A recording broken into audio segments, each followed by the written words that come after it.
Hello, everyone. We are live. Welcome to this week's episode of Live SEO Site Audits. I'm Itamar Blauer. Today, I'm joined with the Craig Campbell, Mr. Craig Campbell. Obviously, we do the SEO tells on his channel every single week. But this week, we've got him on to do the live SEO audits and just making sure everything's okay on my end in terms of. You know what I do? I put the thing on my other monitor, and as soon as it gets live on YouTube, I just hear it back, and I can hear myself as I'm speaking. Yeah. Like, shit. Anyway, Craig, how are things with you?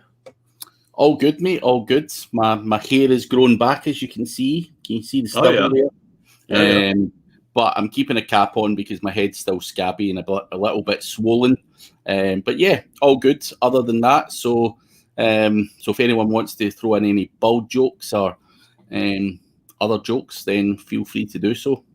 I was going to say they had their chance yesterday, but now it's starting to go back a bit more. Yeah, too late. They literally big razored my head while doing that, so I was literally smooth as a baby's bum up there. So, yeah, it was weird. It was weird. But now I know what Paul Hogden feels like. Well, he's got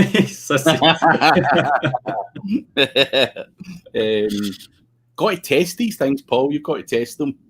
That's good. But yeah, so for anyone who's joining in now, there's quite a few people watching. And I guess I'll just share the link on social one more time, just to wait maybe a couple minutes before we start until we get some more people in. But if you are new here, this is something that I do every single week with different guests, where we get people in the live chat to submit a website, and we pretty much just take a first looks, first impressions on the site with some recommendations. By no means is it going to be a full audit, because we can be here for hours talking about one particular site. But yeah, this is what we do. People seem to be enjoying it, and I guess we carry on from that.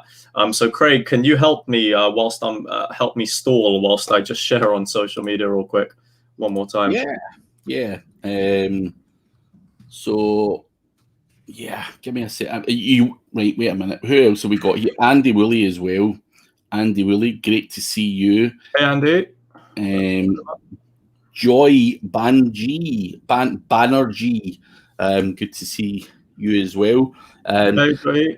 So let us know that you are there, guys. Let us know who's there, where you're from, what the hell your website is. Let's have a laugh at it, and have some fun with it, because I'm sure we can all point things out with our websites, and I'm not adverse to that. I've actually got Mr. Paul Hogden trying to sort out bits and bobs on my website, because even my website has horrendous things, and Paul will be able to back me up here. I think it was Gareth Dane that said it.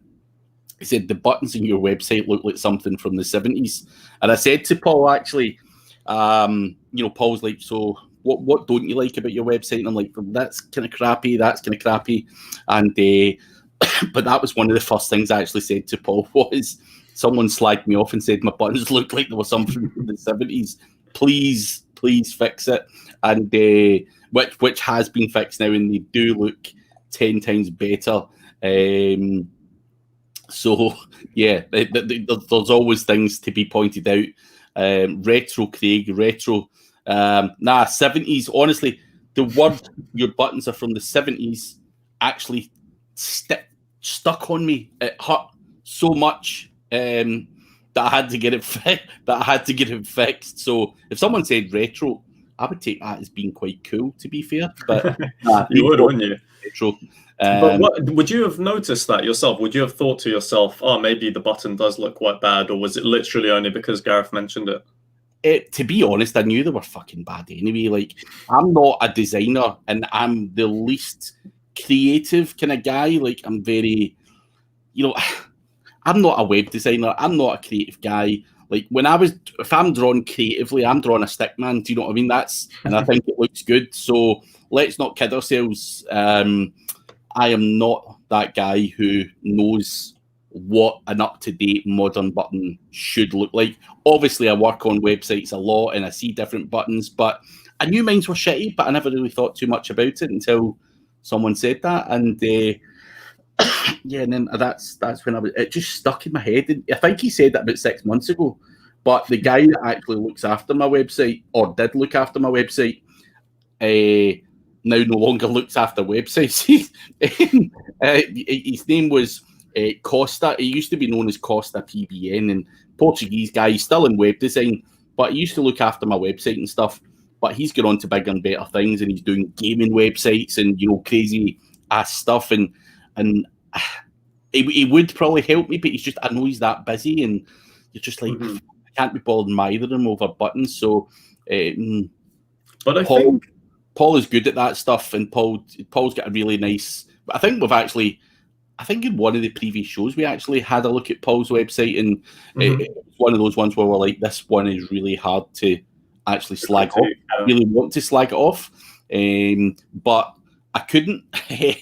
So that's why I was like, do you know what? Try and let's see if Paul can sort some stuff out, which he has done so far, and hopefully Paul will continue to bring my website up into the 21st century. I think it goes to show as well that these are things when someone else looks at your site, they can pick out things that, or actually go into a lot more detail that you might not have thought of yourself. And then obviously that example that you had, Craig, that led to action in terms of you getting, doing something about it. And that's kind of like what we try and do here as well. So guys, if you've got websites that you want us to have a look at, put it in the chat. Just put the domain and then put a space and then put the top level domain, and we'll have a look at it. We've got Aspect Wall Art. Good to see you, Matt from Lincolnshire, UK. Good to see you, Matt. Let's see. We've got Andy's mentioning about from a CTR point of view. It'd be interesting to see what the changes will achieve. And that's a good point, like A/B testing and all that kind of stuff. On that particular one for me, there were just on the site, there were sidebar buttons on the right hand side of my blog post, which basically took you to my Facebook, my YouTube, and stuff like that. So I don't think from a click-through rate point of view that it will make that much of a difference on that particular area, but aesthetically it looks different. But I think one of the things I want to do with Paul going forward and stuff like that would be to get better call to actions on some of the blog posts and stuff like that, because that is an area that's also weak on my website. Just something nice, clean, up to date, saying, try this tool out, or check this out, or go check this video out, or whatever. So I think that's something I do in the future want to go to it. So go to news. I'm just thinking as well, we can just start off with your website, Craig, because I don't think we've actually slagged it off as much as, well, you've done one on my website a few weeks ago. But yeah, go on. What was the thing you wanted to say? Just click on any random post there. Anyone. Right. So it's those buttons just below me. You see them in the top right hand side. Okay. So they were a hell of a lot different looking, shall I say? And that's the ones that Paul put on there for me. They're just clean, tidy, symmetrical, modern and everything else. Whereas mine were like big, square, long, skinny, horrible ones. Now there are other things. If you look at the top of my website, see when you scroll up the way, types of keywords, look at that red banner and all that space. It looks horrendous. Something could be done better with that. And what, I'm not so sure, but I think there's lots of different things that could be done. Now, obviously, within the content on my website, I do try and break it up with different text and everything else. But there's just little things on websites that, people could turn around and say, Craig, do you know what? Why have you got this here, and why have you got that there? And it is all about trying and testing different stuff. Don't even click in my services pages. No, I want to click through your service pages because some of them are just donkey. Now, what I don't have at the moment also on my website is any kind of pop-ups or any kind of information grab. Now, I used to have that on the right-hand side banner, on the right-hand side sidebar, sign up to my email list, but it wasn't working that well. And what I want to start implementing is the kind of pop-up stuff, but I want to play around with the right timing, because my website's more informational rather than salesy. And obviously, the big thing for me is obviously building an email marketing list, or helping people and then funneling them into my videos and everything else.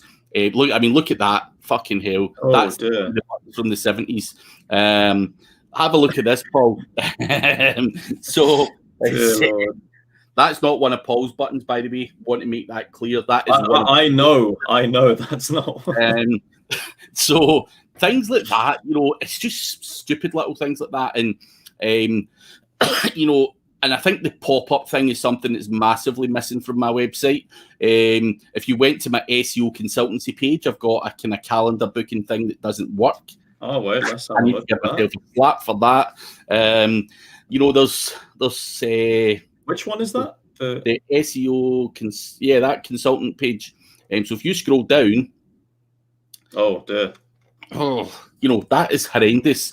From me, and I know it's there, and I was playing around with that Acuity scheduling. I'm going to put Calendly on there, and I wanted to actually show you as a reference. I want to show you my site because the pop-up stuff is something that I have been tinkering with in the past couple of weeks, and I just want to show you for an example, right? So what I did is using the pop-ups from Elementor, because that's the page builder I use. So I will have pop-ups that only show up on my blog post, any blog post, but it'll only show up once for the first time somebody goes there. So the first one I've got is if you scroll down 50% of the way, then I've got this coming up at the bottom. Yeah. And because, at the end of the day, you've got to think what the point of these are. So, for example, if I want to get people to work with me, I have that there. So if they like the content, they might think, okay, this guy knows what he's talking about. And then that just goes to my contact page. And on that contact page, I've got the Calendly embed there. And that's also, I like that pop-up. I was going to say, I'll be honest with you, I'd love to insult your pop-up there and give you some horrible feedback, but I like the way that actually it's non-intrusive. Yeah, it doesn't intrusive. I like that. That's actually good work. And this is the other one that I have, and that's on the exit intent. And so this is the best way I found for me to build up my mailing list, because I created a checklist, and it's very, very simple. You just put a name and email, and that's it, and you get the checklist. But I found that to convert pretty well, I'd say, as well, just from people who are maybe thinking of exiting the page, because they might think, okay, I'm satisfied with what we've got here, and then they see that, and then in the future, other things when we're talking of pop-ups is maybe have ones that are more relevant to the post itself. So for example, the exit intent I could have for this post could be for the SEMrush affiliate, for instance, and get that as a pop-up there. So that's something that you could probably implement on your certain blog posts, having their own pop-ups that are better intended for whatever that post is about.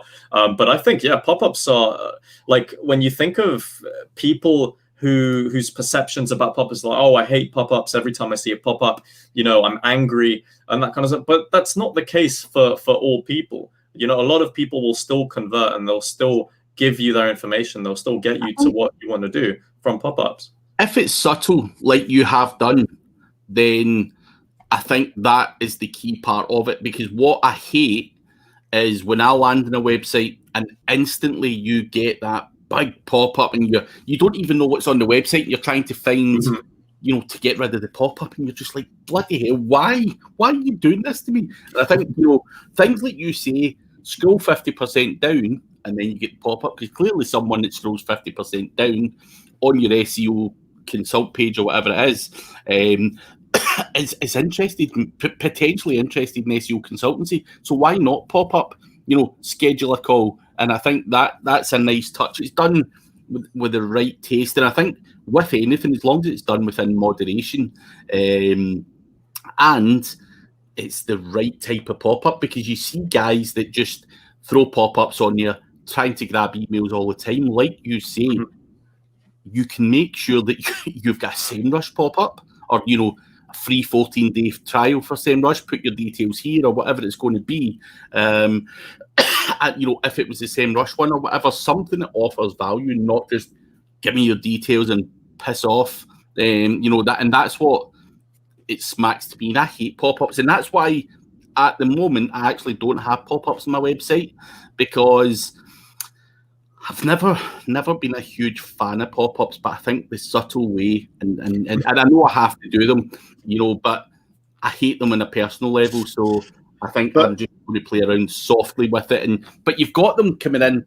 I'm not going to be using Elementor, because my website's not made on Elementor, but I'm going to be using Opt-in Monster. But it's a very similar kind of thing where you get different types of pop-ups. They don't have to be that big square ugly thing right in the middle of your face. It can be subtle things, or things that scroll in from the side at certain points. It may only show once as well.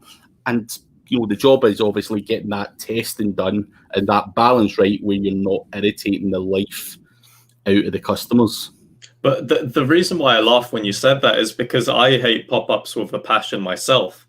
But I feel like even if you hate pop-ups, there needs to be a way to at least try them out and see, because you won't know if you can convert people if you don't try them out. Like, for example, on my blog post, I've still got a sign-up form on the right sidebar on any blog post, and I've had 0 people sign up with that form. 0 people.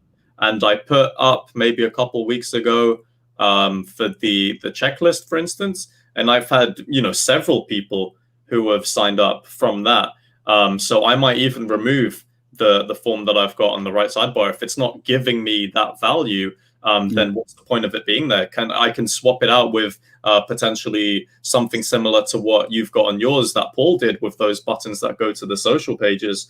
Something like that. Same amount of space, and one might work better than the other. So yeah, no, I think it's all about, as you say, trying different stuff. At least you've put the stuff out there to try, and it's not worked, in that particular area. So, try something else. I think that's the best thing. But guys, if you have a website and you want us to have a look at it, please do put it into the chats, because talking about my website is actually very boring for me, because I look at that thing every day and it's not good. But yeah, obviously I think pop-ups is a big thing, because there's always got to be a purpose with a website. You've got to collect data, especially if you're an SEO guy and you're pumping out information and tutorials and stuff. We need to be building up that email list so that it's worth your while continuing to do the tutorials. So I think you've got to, on informational websites, try and collect that information where you possibly can. And whether you love them or hate them, I think we've got to do them. They just part and parcel of the world. There's a lot worse out there. People forcing all sorts on you and stuff like that. So, yeah. I think it's subtlety as well, like the subtlety of a pop-up, because if something is going to be so intrusive and kind of like, I think the worst ones, and the reason why a lot of people hate pop-ups is because a lot of websites will have a pop-up as soon as you land on the website for the first time, and they don't know what the hell your website's about. And then they're just like, oh, they see that so often, and it still happens. And that's why people get a bad rep, I think, in terms of, pop-ups. So Paul's got a new website only just released. Give us it, Paul. Give us it. Yeah. Let's have the domain there, Paul, in the chat. There's nothing worse than having a pop at Paul's expense just to start the day off. I'll be curious to see what Paul's got there. Even if it is just released. it hasn't been. Come on, Paul. Let us rip Oh, in. we've got to see it. We know got to see it. It's always good to have another set of eyes, just to mould it into reasonable shape. He's probably like, I'm not giving it, man. It's fucking horrendous. You shouldn't have told us then. It's too late. As soon as you say that you've got one, then that's that. Go on, Paul. And obviously everyone else who's watching now, we've got, quite a few people watching. So just it can be even a competitor of yours. If you want us to dig into what they're doing right, what they're doing wrong, just put it in the chat. It doesn't have to be your own site. It can be a competitor's as well. Joy, I don't. Is that a do with a typo on the N, or I don't with a typo on the apostrophe and the T? I don't know, Joey. Let us know. Even send. Don't have a website yet. Okay. It doesn't have a website. Well, as soon as you get the site, to drop it in into a future session. But yeah, let's get some websites in, because if not, then I'm just gonna ask Craig to randomly think of a site. Okay, Paul's gonna message me. Yeah, message me on Facebook or something, Paul, and I'll put it in the private chat on StreamYard. Here we go. All right.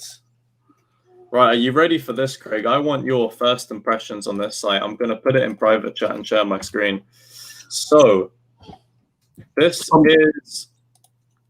I'm going to assume that this is, it's a new website, so there's no point in looking into Ahrefs and saying it's got no backlinks. So this is going to be an aesthetic-looking audit, and we can stick it into some... but it's obviously not it's not refined, so there's no point in even criticising the speed and stuff like that, because I think what Paul's doing is throwing a website up there and building it and getting some time under his belt there. So is that actually your website, Paul? Or is that just one you're building for someone? I'd just be curious to know. The first thing I can see is in terms of the way that the resolution is on the page. So I can still go from right to left. Can you check that on your end, Craig? Tell me if you can do that. Iggly Wiggly Woo. Right, give me a second. igglywiggly.com. It's quite a mouthful, but I think it looks quite cute. If this is young children's or baby clothing, then the name's quite cute. I kind of like this this kind of logo mascot little bear that you've got going on here. By the way, the resolution thing is fine on my end. I use Chrome though. Okay, I'm using Chrome as well, so maybe that's. I think you're using a dated version of Chrome, Itamar, because you've always. I'm not using a dated version of Chrome. Even on my incognito, it's the same thing. I'm just going to quickly boot up Firefox on my other screen and see if it's like that. Yeah, it's the same thing. Maybe it's my monitor. Maybe people with the same monitor that I have, or same sized monitor, they might see that same thing. I don't know, but I'd be curious to know, what platform is this on actually? Give me a second. Yeah, see, WordPress with WooCommerce. No, I think with this particular website, it looks really good. I like the design, which, again, I'm not going to blow smoke up Paul's arse anymore because he's going to get a big head. But Paul is clearly very good at design. I think the design elements, the call to action up the top, free delivery in any order is good. The bear is good. The only kind of critique, if I was critiquing it, is when I'm not hovering over the navigation bar. It's hard to see a bit the text. Is that what you're going to say? The colour could be different.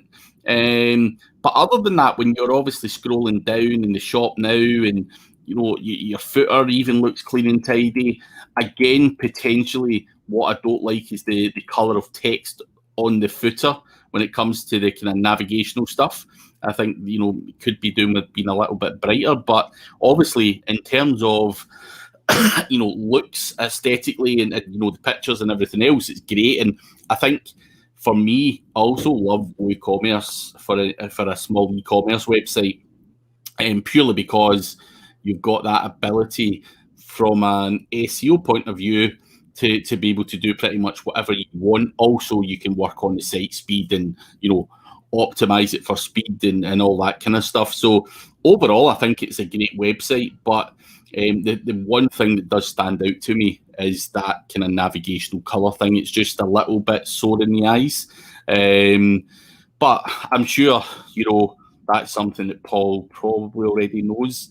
And, as I say, he's put it up and it's probably got to be refined, as he says. But I think it's a clean, solid, modern looking website. And in terms of design, it does look like I don't want this to come across as insulting, but it does look like a baby, like a baby clothes website, if you know what I mean. Just design wise, it does look like that, and that's meant as a compliment, by the way.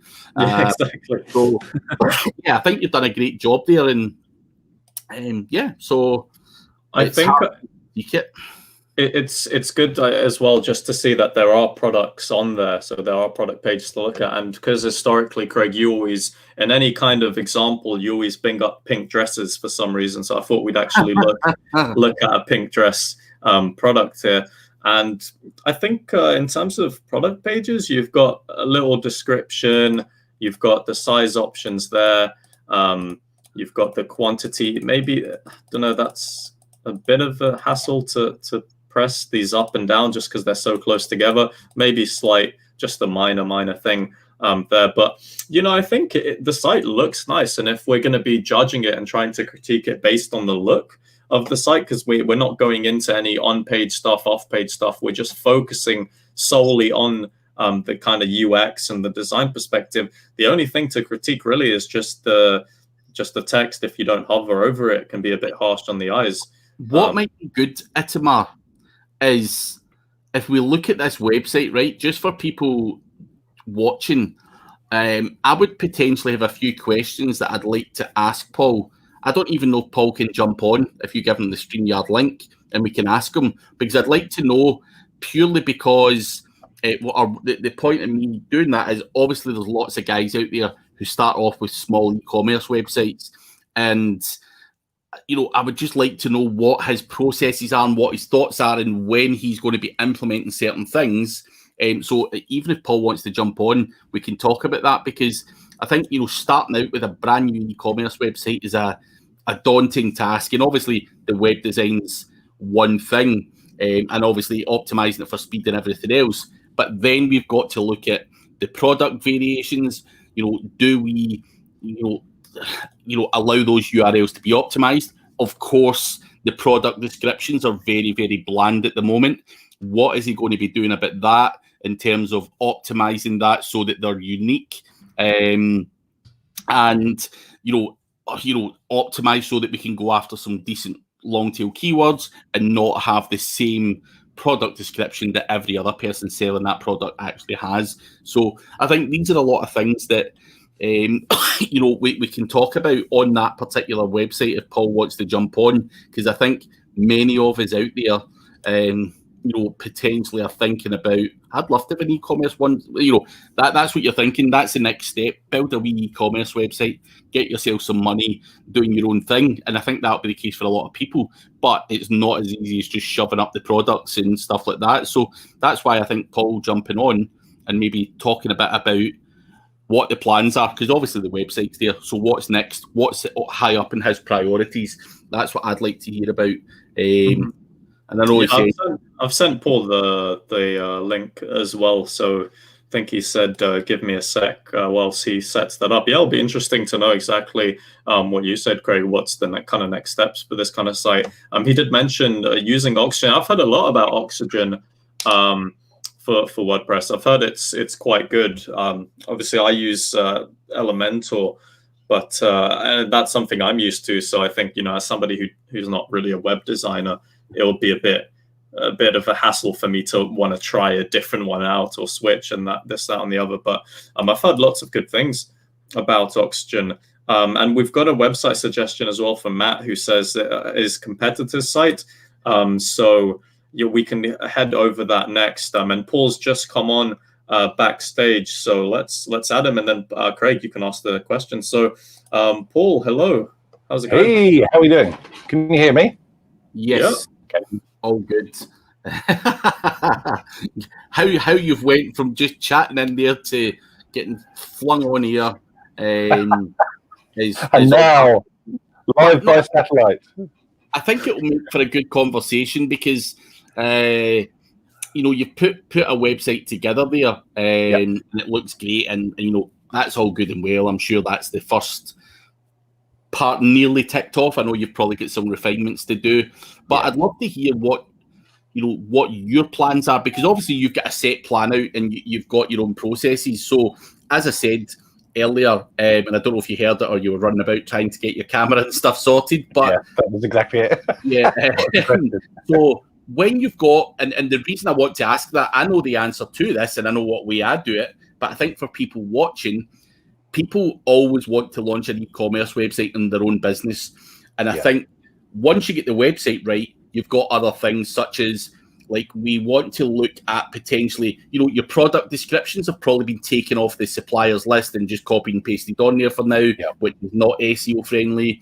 You're probably going to have some search strings up there that, if you go for different product sizes, they're going to be in there. Do we need the different product sizes to be crawled and indexed by Google from an SEO point of view? Absolutely not. But I'd just be curious to know more about your process of, you built the website, you've got the kind of basics on there in terms of product descriptions.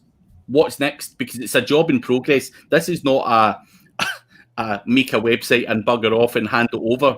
There's a lot more to do under the hood, if you like. So just curious to know what your process looks like for building that part out. Yeah, and I agree with you. And actually, this is quite interesting, and it's interesting you bring it up, because this is exactly the point where normally we would be parting company with a customer.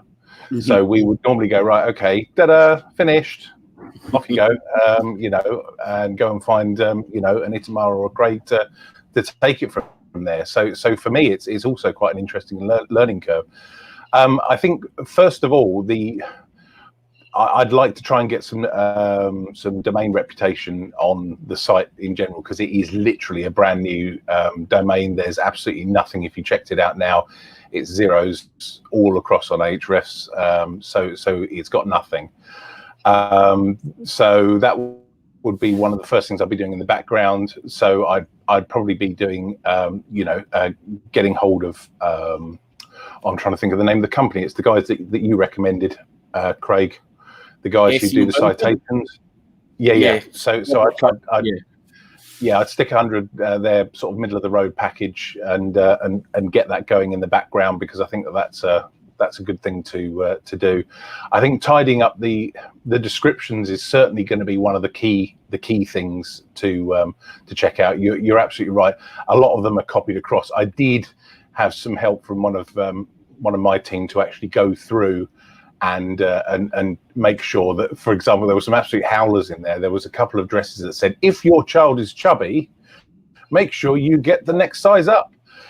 So we've gone through and we've got rid of the chubby child statements and things like that. Because can you imagine some mother going on there and absolutely having some sort of meltdown because there was an insinuation that their child was overweight? It's bad enough to get me, but my God.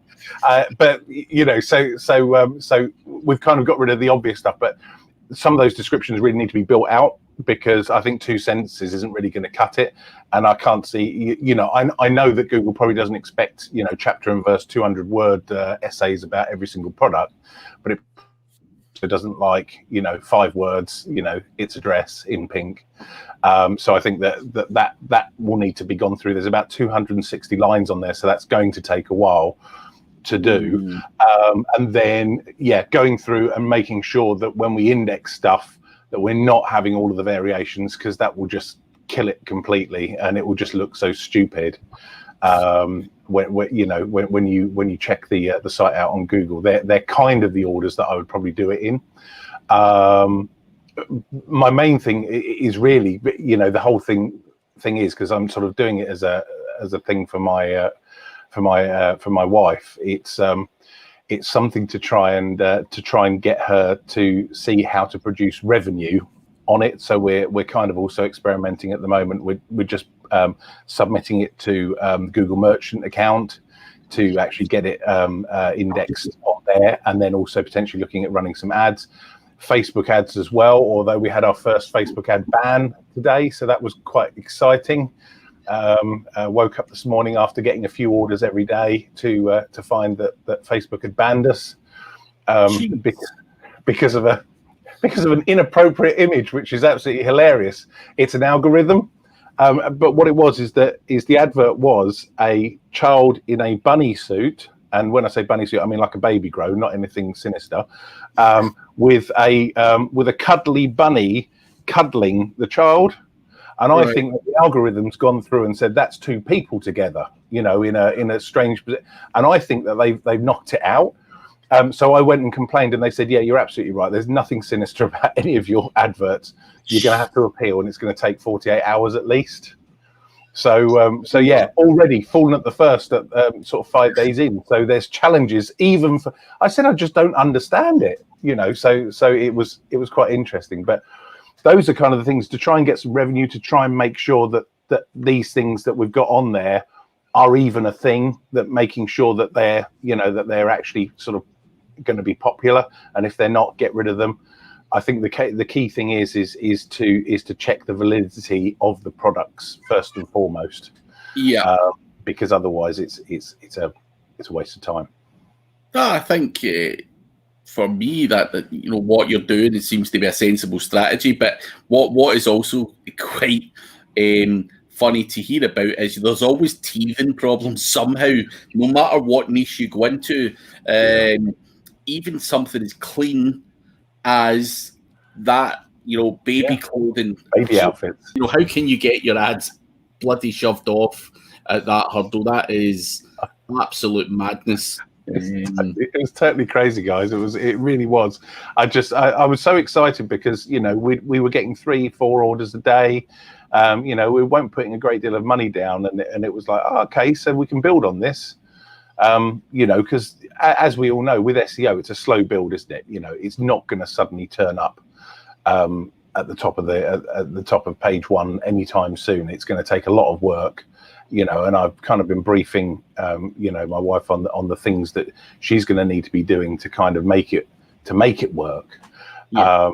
And so, she understands that this is going to be an iterative process. It's going, we're going to be looking 6, 9, 12 months down the line before organically she's going to potentially start getting enough people to come through the door to start making, 10, 15, 20 orders a day. If that ever indeed happens, it could still need to be supported by ads. I think as well, though, Paul, when you've got a site that looks the way that it does, and it looks like a beautiful site, there's nothing apart from the one thing that Craig and I mentioned earlier, there's nothing else to complain. So when you think about it from that perspective, if you do manage to take maybe 6 to 12 months to build up the profile of the site organically, build up a backlink profile, optimizing the product pages and the kind of main pages you want to rank, there's no problems there for the end user.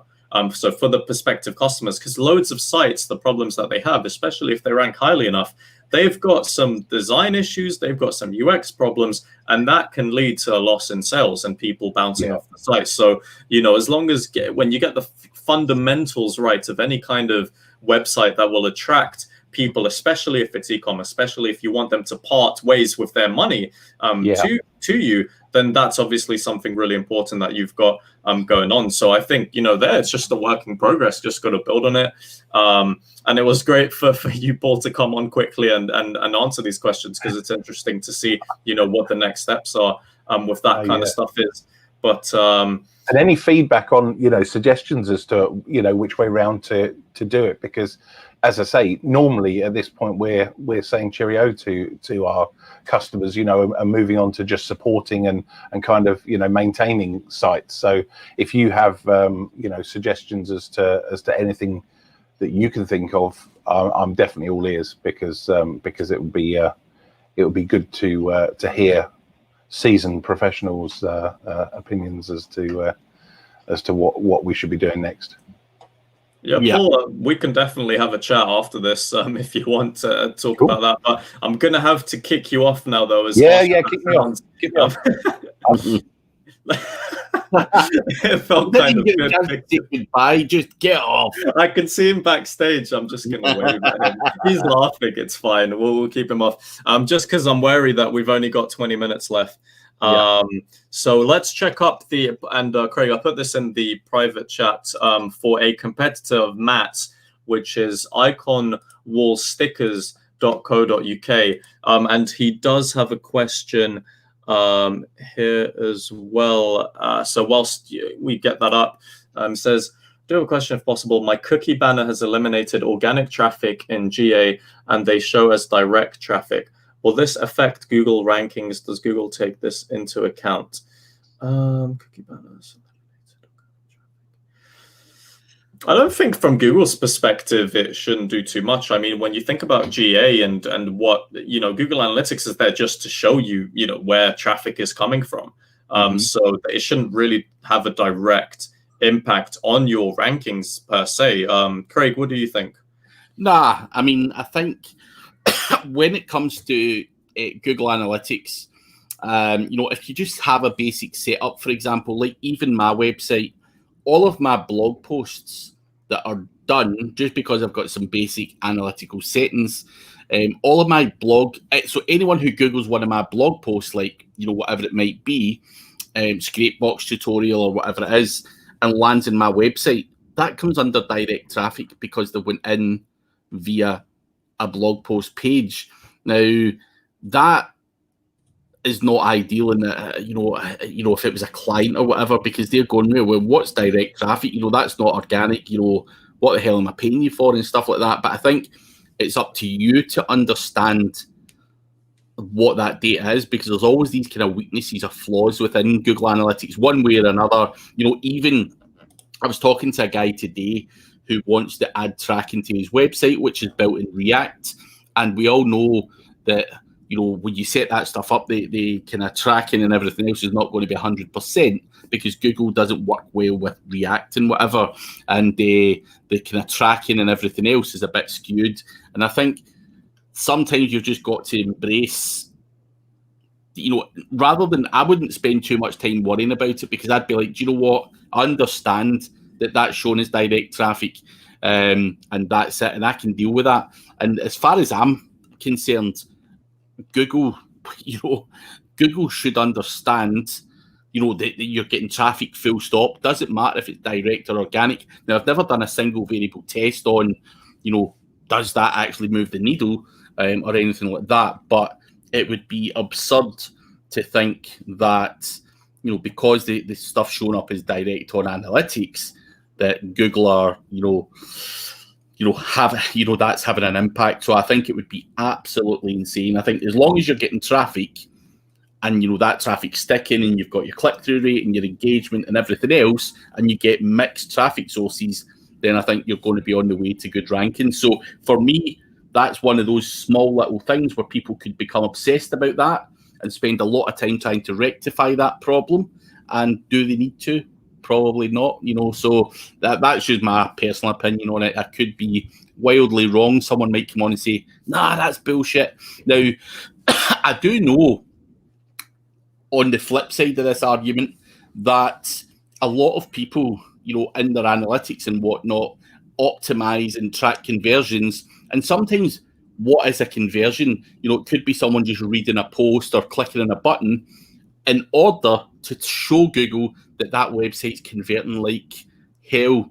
And that does help your rankings. I know people that firmly believe that conversion tracking optimization, or whatever you want to call that, does have a positive impact, because Google are saying, well, this website's doing really well. It's converting here, it's converting there.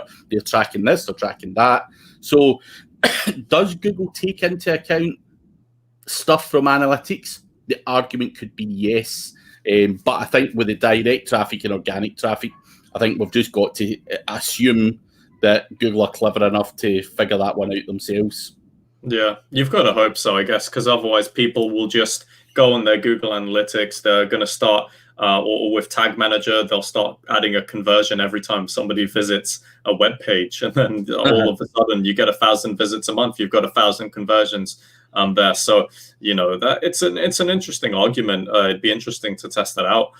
to be honest, if possible. But let's move on to the competitor site that Matt put here, which is iconwallstickers.co.uk. So I've got that up on my screen. So let's have a look at this site. And the first thing I'd say is like this banner up here is absolutely hideous. Like that, it hurts my eyes just looking at that. So I'm gonna try not to see it. There's no real way to close it, is there? And no one's really gonna read that. Like they can't read that. Well, let's just have a look. So, you know, this kind of stuff here, and I don't know how consistent this is throughout the site in terms of what they keep on their header. And they do. So apparently, so all of this stuff they keep consistent. So this 7 out of 5 Trustpilot, I quite like that being there, to be honest, because that always kind of sticks. So no matter what page you land on, if we're buying some Chinese symbol wall stickers, you know, you're still going to be able to see that that being there. And obviously, clicking on it will go to Trustpilot. And they've got thousands of reviews. Whether or not these are all genuine, I don't know. I mean, they get them quite frequently as well. So maybe that's something you need to check with you know, your own website in terms of your own Trustpilot potentially. But that's something I thought I'd point out right off the bat. Just going onto a random product page, because obviously they sell wall stickers. So with this kind of stuff, when you click the color and you see the color that it actually shows up, I really like that on any kind of product page where you've got multiple color options. So I think that, you know, they've got that going for them, and you can see it as well on different displays. Can you see that? No, I think it's just these two are static and this one's the dynamic one. And they've got more, they've got videos there, they've got reviews that you have to click for. And this is a bit, I don't really like this. You know, you click on reviews to see a review for a product, but they're trying to send them just to the overall review page. So not a big fan of that. I mean, related products, they could have maybe had fewer per row. So at least the text is a bit, you know, spread out a bit more as opposed to one word per line. They've got some reviews at the bottoms here. Anything to point out straight away, Craig? Thoughts, likes, dislikes? What do you think? I mean, to be honest, I think, you know, obviously you're saying you don't like the green banner, and I think, you know, a few others have mentioned that the green banner is pretty sore on the eyes. But overall, you know, I quite like the website. So I've had a look around, you know, and I think overall, I think, you know, I like what you say. The Trustpilot thing looks good. Even when you're onto products, you know, go onto a product and scroll down and it's got all the related products. I think overall it's a really good website in terms of how it's laid out and how it works. But similarly to what we said about Paul's website, I'm not sure about this kind of navigation, like white with a grey background with a greyer thing. I think it, you know, even the navigation, it just looks blandy, kind of boring. So I think if you took that luminous green away, which hurts your eyes, that website would become very bland and very boring. You know, just in terms of colours, I just don't think it's stands out enough, if you like. I think it's just very kind of dull and boring. But if we go on to you know, it's all good and well talking about the aesthetics, but if I want to share my screen and I jump on to the likes of Ahrefs, and we see how well they're doing positionally, you know, SEO wise and everything else, which is obviously one of the main things of having a website. You know, they've got, you know, some decent power there, get some decent backlinks, they get some decent organic traffic, and have done, you know, over a period of time. You know, and you know that's back in date to, you know, 2015 or whatever, and they've got some good growth over that time as well. And I think the website in general, I like the layout and the design. I think that, you know, in terms of it's just kind of dull and boring, but the website does really well organically. You know, these guys have got 22,000 keywords across, you know, the UK and the US, and obviously some other stuff. They've got some decent backlinks. Their DR and stuff like that could be better, but it's very, very, very hard to critique a guy who, this is obviously saying it gets 18,000 hits a month. We all know that that's probably closer to the 50 or the 75,000 mark, given, you know, Ahrefs and SEMrush and all the other tools only give you a kind of a random figure there, and we always know that the actual figure is a lot higher. But I think, you know, in terms of looking at the website as well, other than it being bland, I think it's just a great website. I think, you know, if you look at any of the stickers and stuff like that, you click on there, it's got your discounts, it's got everything. It's just simple and easy to use. It's got the, you know, everything that I would want on there, I think, is on there. You know, and it's got your, you know, little videos and everything. So to be honest, SEO wise, it does really well. And I think, and you know, aesthetics, we can all argue all day long about that banner hurts my eyes, or that grey background looks a bit boring, and stuff like that. But I think they've done a great job. Always room for improvement, though. The DR38, you know, I'd be looking for a website of that age, getting that traffic. I would have expected more. But do they need to do more to maintain that level of traffic? That's the thing. You know, they're probably doing really well. But Matt's saying they're top 3 for many main keywords. Last update got overtaken by Wayfair. But yeah, I think they, you know, potentially for a website of that age, getting that traffic to only the DR38, I would say that potentially more work should be done on the backlinking side of things. I think they've done a lot of good stuff with the website and they've got, you know, some great results, but I think potentially a wee weakness there in the backlink profile. But as I say, it's worked for them very well and they've got that scalability, so it may have been enough for that to happen. But if I was looking at that and Wayfair had overtaken me and I'm looking at that website, I would be saying backlinks is the area that I would be targeting. I mean, to be honest, if you've got, they had, what was it, 1,000 referring domains, and the DR's 38. And mind you, I had DR of 36 when I had, I think, 70 referring domains, or something like that. So you've got to take a look, Matt, into, you know, specifically looking into the links that they have, and they might have quite a few powerful links. You know, can you get those yourself?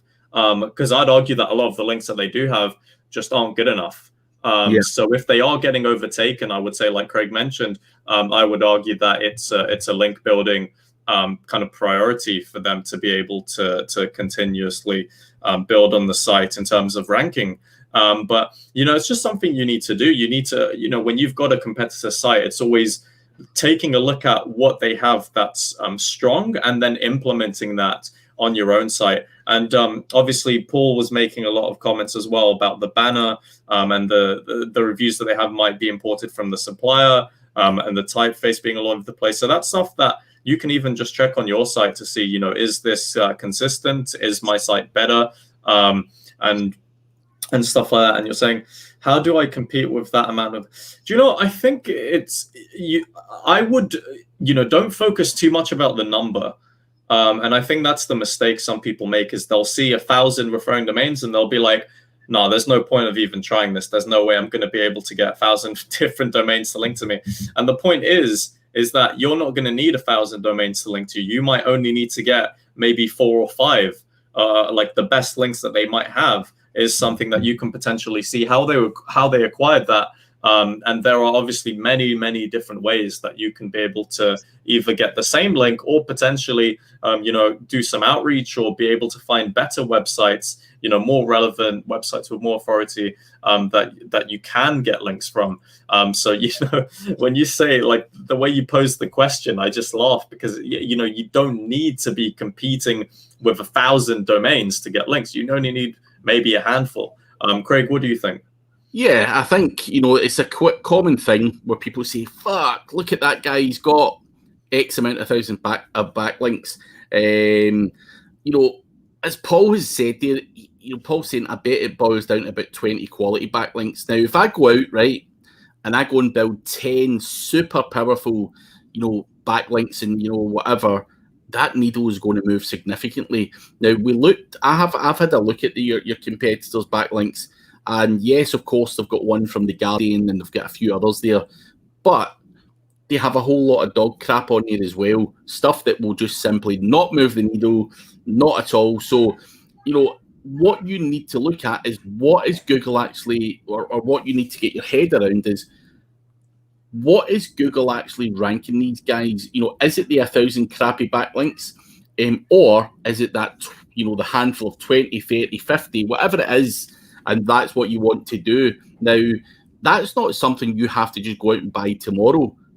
Build 5, build 10, see where that gets you. That might be enough for you to surpass them. And if it doesn't, you'll certainly see a significant bit of movement, providing that everything else is in place. And it's a case of people say, how many links do I need to build in? Build 10, see where it goes. Build another 5, down the line. This is a long-term project, and obviously these guys have built that website up over the last 4 or 5 years. But in the grand scheme of things, some of that kind of stuff can be citations and everything. And I think Paul was on earlier saying one of the first things he's going to do is buy the citations from SEO Builder, which equates to I think it's 110 links or whatever it is. It might be $110. It costs actually. It might be 70, but that's 70 referring domains right there for $110. Citations now. Citations don't move the needle in terms of a link building perspective, but you've got to remember that website's 6 years old and it's got 1,000 referring domains.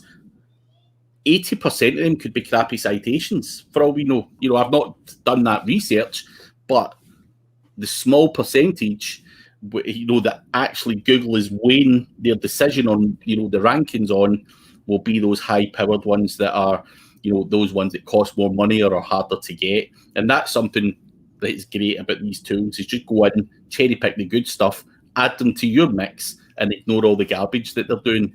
And that is where you're going to get that leverage and be able to overtake them. Mm-hmm.